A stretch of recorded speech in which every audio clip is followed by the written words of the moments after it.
Di tempat ini, di lapangan ini, saya kelas 1 SD dan bermain sepak bola pertama kali di lapangan terbuka namanya lapangan STO. Pada waktu itu saya kelas 1 SD, sekolahnya di Sekip. Pada tahun 89 saya berada di lapangan ini, namanya lapangan Pancasila. Menjadi mahasiswa Universitas Gadjah Mada, universitas yang saya impikan sejak saya SD ketika main di lapangan ini. Tahun 91 saya menjadi ketua panitia ospek untuk mahasiswa baru. Saat itu saya tahun kedua dan saya menyambut adik-adik mahasiswa baru yang kuliah di sini. Di tahun 92 saya berbicara kepada adik-adik mahasiswa baru, menyampaikan kepada mereka bagaimana menjadi mahasiswa di Gadjah Mada. Saat itu saya ketua senat mahasiswa UGM. 2015-2016 saya kembali ke sini bertemu dengan di tempat ini lagi. Di tempat ini lagi dengan mahasiswa baru menceritakan tentang bagaimana masa depan. Dan hari ini 19 September 2023, anak yang waktu itu umur 7 tahun main sepak bola di lapangan Pancasila sekarang berada di sini diminta menukar gagasan tentang Indonesia ke depan untuk 275 juta penduduk Indonesia. Anies, ingatlah apa yang dikatakan oleh ibumu ketika dia mengantarkanmu masuk sekolah SD umur 7 tahun. Pada saat itu dipesankan kerja keras, rajin, dan ketika masuk kuliah ibumu pesan, Anies, yang kita miliki cuma nama baik, jaga nama itu baik-baik. Dan hari ini sebelum saya berangkat ke Jogja, ibu saya mendoakan dan ibu saya kembali mengatakan, Anies berada di tempat ini semata-mata karena Anies menjaga nama baik. Jaga nama baik itu baik-baik. Dan itulah refleksi saya pada sore hari ini. Terima kasih. Anies Baswedan, bakal calon presiden dari Koalisi Perubahan dan Persatuan. Kita kasih tepuk tangan sekali lagi Mas Anies Baswedan.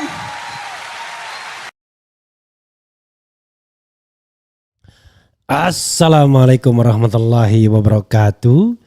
Sobat RH sekalian, jumpa lagi kita di channel yang keren ini. Keren Cadas. Ya Sobat RH sekalian, saya terharu juga ya mendengar refleksi dari Anies Baswedan. Jadi apa yang disampaikan Anies yaitu relate memang dengan kami mahasiswa UGM ya. Even mungkin termasuk Ganjar Pranowo sekalian dan saya tidak tahu ya apakah Ganjar akan menyangka dirinya akan menjadi calon presiden, mengingat waktu mahasiswa ya potongannya nggak ada. Kalau yang sudah ada potongannya itu ya Anies, karena Anies dari kuliah itu sudah menjadi ketua senat mahasiswa UGM, which is artinya student one ya. Jadi nomor satu, mahasiswa nomor satu karena dia ketua umum senat mahasiswa UGM. Itu yang membedakan ya antara Anies dan Ganjar. Jadi Anies bukan tokoh yang tiba-tiba, tapi tokoh yang sudah disorot sejak dia mahasiswa, bahkan jangan-jangan sejak dia kuliah, sejak dia SMA. Ganjar baru terlihat setelah dia menjadi anggota MPR. Ya DPR, frankly speaking kan sebelumnya nobody. Kita juga tidak menyangka di mana ini anak dan lain sebagainya. Karena masing-masing kita sudah tahu track record kita waktu kuliah kan. Sehingga refleksi Anies itu adalah refleksi yang barangkali betul-betul teragenda dengan baik. Ya, step-step hidup dia itu. Ganjar barangkali sangat tidak menyangka dalam tiba-tiba dia muncul begitu saja ya. Itulah namanya God hand ya, God hand. Oke. Baca pres dari Koalisi Perubahan Anies Baswedan membuat pengakuan yang menyentuh saat harus berhadapan dengan dirinya yang ada di dalam cermin. Hal tersebut dilakukan atas permintaan Najwa Shihab dalam sebuah kegiatan baca pres adu gagasan di Geraha Sabah Pramana ya, Geraha Sabah ya, UGM Yogyakarta. Saat kelas 1 SD, ibu berpesan agar rajin belajar dan bekerja keras. Saat kami masuk UGM, ibu berpesan agar selalu menjaga nama baik. Anies, ingatlah selalu pesan yang pernah disampaikan ibu. Tadi pagi saat berangkat ke Yogyakarta, ibumu kembali berpesan tetap jaga nama baik. Demikian potongan ucapan yang dikatakan Anies Baswedan di depan cermin. Penggalan kalimat tersebut amat menyentuh salah satunya bagi Rizky dan Amira, mahasiswa Fakultas Ekonomi dan Bisnis Universitas Gadjah Mada. Rizky tak menduga sosok Anies yang dia anggap sebagai seseorang akademisi tulen mampu mengeluarkan hal-hal yang bersifat emosional. Saya jujur merinding Mas, di luar ekspektasi, karena saya lihat Pak Anies orangnya akademisi banget, tapi beliau mampu menyentuh dari sisi emosionalnya, ucap Rizky. Jujur saya pengen nangis karena ingat kata-kata itu juga diucapkan oleh orang tua saya.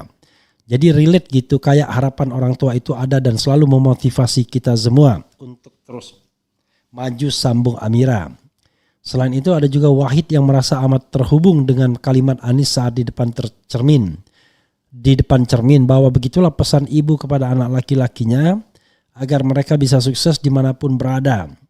Ini ucapan Pak Anies relate banget sih Mas, apalagi sebagai anak laki-laki. Jadi pesan ibu itu ngena banget biar jadi pengingat kita dalam menjalani kehidupan tandasnya. Jadi saudara sekalian, Anies beruntung ya ada orang tua yang bisa merestuinya. Saya sudah kehilangan keduanya, ayah tahun 96 dan ibu 2019 kemarin ya. Dan menarik kalau kita membandingkan dengan Ganjar sama Prabowo ya. Ganjar juga kurang lebih sama, tapi barangkali mood orang sudah hilang ketika dia justru membuat blunder dengan melecehkan Najwa Shihab. MC-nya. Saya tidak tahu apa alasan Ganjar ya.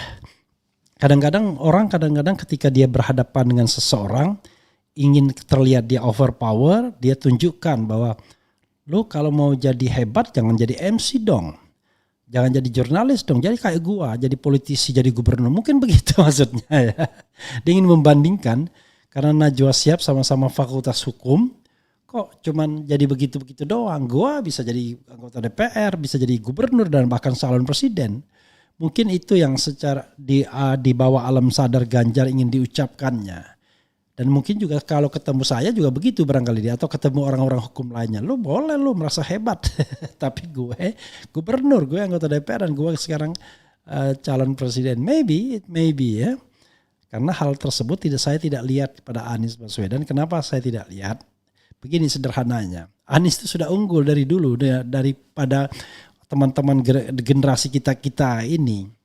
Satu, ketika kita ya masih katrok semua, dia sudah bisa berdandan, buat acara di TVRI Yogyakarta, sudah ketemu orang-orang besar, sudah dapat beasiswa Japan Airlines, kemudian sudah ke Amerika dan lain sebagainya. Jadi kalau kita masih katrok gitu, dia sudah hebat. Jadi dia tidak punya tidak punya keinginan untuk merendahkan orang lain atau teman sekoleganya karena dia sudah menonjol dari ketika mahasiswa. Jadi gitu ya. Nah beda Ganjar. Ganjar pencapaiannya terakhir ini setelah dia selesai kuliah, terutama jadi anggota DPR, melejit. Nah, disitulah dia mungkin terlihat merasa superior dibandingkan yang lain. Lu lihat gua sekarang beda dengan yang dulu, mungkin begitu kan. Jadi kalau Prabowo juga berbeda pastinya, dia sudah anak Sumitro Joyo Hadikusumo dari kecil kan. Jadi mungkin dia sudah merasa hebat dari awal.